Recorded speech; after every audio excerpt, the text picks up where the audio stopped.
Okay, so we are back. What it actually did is boot us out of the game. And as I said before, this game does have issues with the connection. My connection is actually fantastic right now. I went ahead and double checked. I'm not having any issues with that, and I haven't had any issues with any of the other MMOs that I've played, so I'm definitely positive it's not on my side. This is their server, but then, you know, it is a free-to-play game, so you can't expect it to be absolutely perfect and have just like the greatest service in the world. Obviously, you can pay real money for certain items, and maybe if you do, you're less likely to get booted out, but I've had a few issues with it so far. Otherwise, it's a pretty cool game. So we're back inside the fetid pools. Thankfully, not everything has respawned, because that's usually what happens when you log out. So it's kind of cool if you log back in a time. I guess they realize that's a common occurrence, and you know, made it so that it's not, you know. Oh, there's another name here. Sorrow Trap. Quick, extra life, extra damage, undead. And there was one other thing underneath it that I didn't get to read before we killed it. Just because we're doing so good right now, killing things. Now, since I actually was booted out, it starts you inside the town, so I went ahead and just sold all the extra junk we had, and I put the gems that we wanted back on. Just, let's see, I think that's a name guy down here. Drum, extra fire damage, extra projectiles, undead, allies resist elemental damage, So that's pretty cool. You want to kill him first. There's another one, sharp clatter, fast attack, frenzy as damaged undead, allies deal extra physical damage. And you probably don't want to just sit there and take the hits, but wanted to make sure you guys get a view of who it is rather than just click past everything. You never really get to see who you're fighting and if they have any special skills or anything along those lines. And we'll look at our equipment pretty soon here. So let's see, did we do it? Yeah, travel to Lionized Watch for both of them. Let's go ahead and check it out. You have cleared the fetid pools of the Necromancer and his undead minions. Talked to the same guy before. So let's look at our equipment real quick. We'll go to our Wisdom. We're going to identify that one and that one and that one. So there we go. So breastplate is 14. Reflects 1 physical damage to melee attackers. That's kind of cool. It's like a damage shield.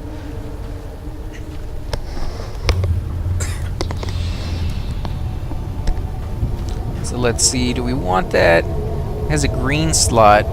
It's 14. Armor 60. Nah. It's nice, but not quite as nice as what we have. Frosted Driftwood Club of Absorption. One-handed mace. Physical damage 4 to 7. Elemental damage 2 to 4, critical strike chance 5%, attack per second 1.35, 20% increased stun duration on enemies. That's pretty nice. Adds 2 to 4 cold damage, 1 mana gained on kill. I don't know, it's not as good as the ones we have, but it's pretty nice. Let's see, chain gloves of calm, armor 12, energy shield 4. I think that's already better. Yeah, definitely putting those on. Required level 7. 11 to accuracy rating, plus it's 2 reds, and the other one was 2 blues, and we have plenty of blues right now. We actually have plenty of reds as well. What we need is more green, or at least I think we need more green. And then we have a ring too, we need that.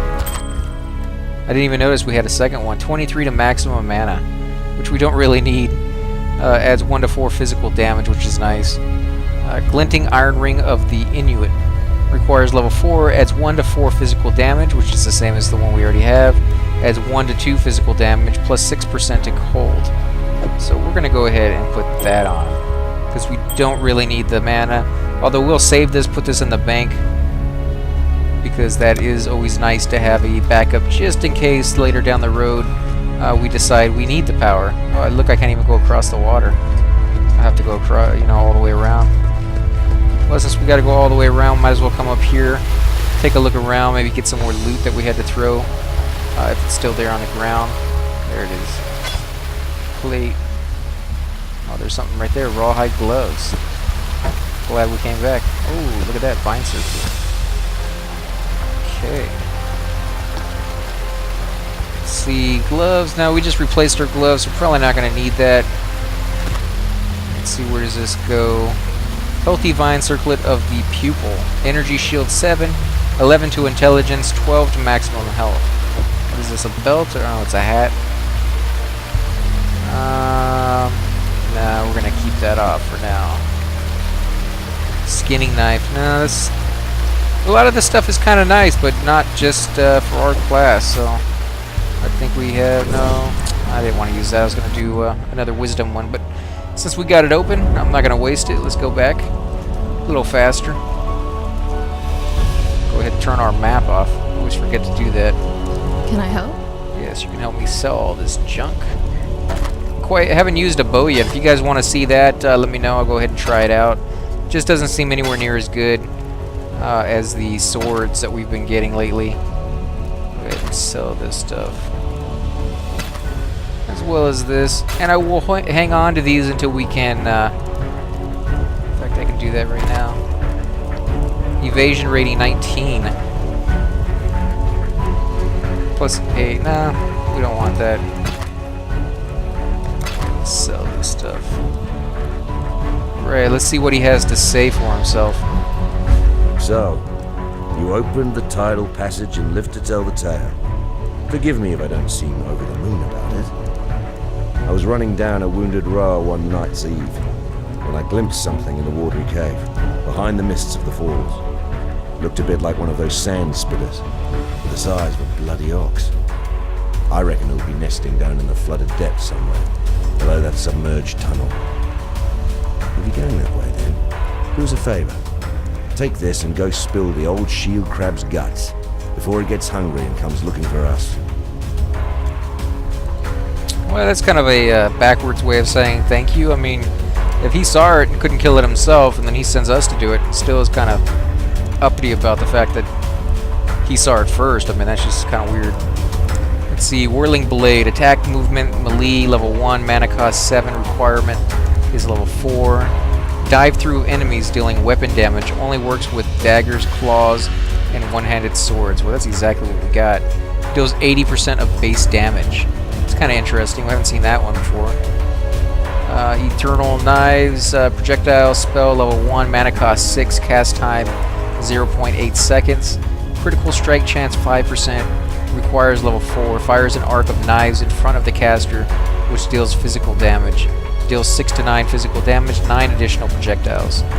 That's pretty cool. Actually, that one might come in handy for really bad guys. We can send our Necro or our pets in and sit in the bag and do something like that.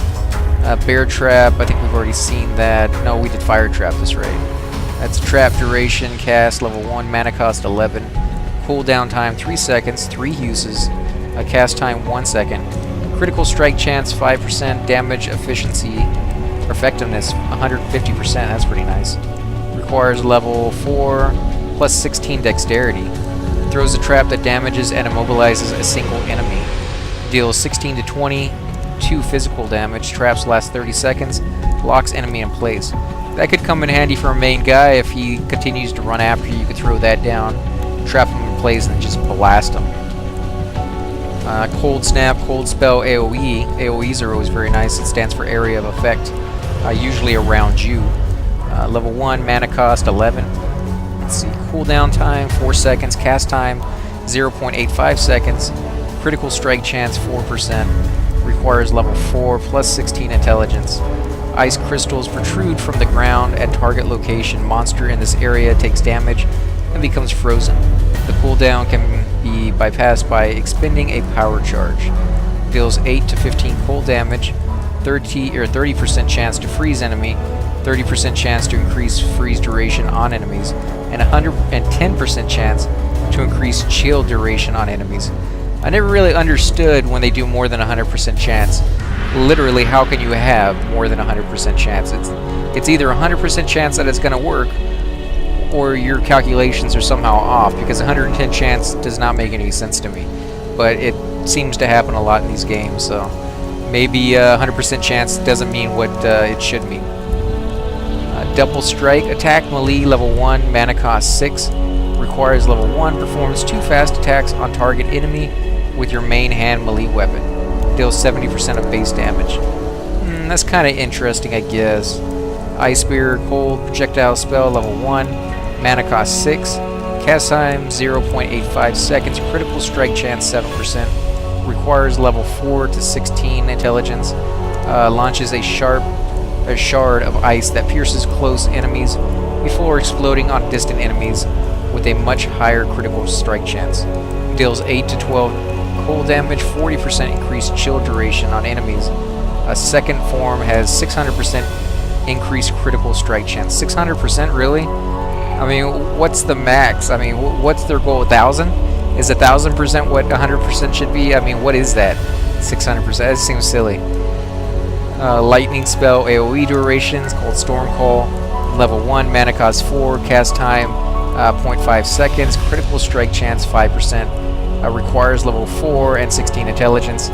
Sets a marker at a location. After a short duration, lightning strikes the marker, dealing damage around it. When this happened, it was also set off the lightning at any other markers you've cast. Well, that's kind of cool that you can like pinpoint it, so you can like pull enemies into it and then have it all go off. Deals 1 to 16 lightning damage. Base duration is 1.5 seconds. So that doesn't last too long. Detonate Dead. Fire cast AoE level 1. Mana cost 6. Cast time 0.8 seconds. Critical strike chance 4.5%. Requires level 2. Exploding an undead corpse, dealing fire damage to nearby enemies. Deals 3 to 4 fire damage. Explosive deals base fire damage equal to 8% of the corpse maximum life. I think we've seen that one before. I'm not going to get that one because I like having corpses around that I can res, and that would just get rid of them. So I'm thinking we'll probably go with, let's see, projectile. I like that one a lot. And the trap is kind of cool. I'm going to go with the knives. Go ahead and drag that one over. A necromancer? We've got enough undead wandering around without someone raising more for us to deal with. Well, good to see you don't mind getting your hands filthy. Here, have this. To mark a dirty job well done.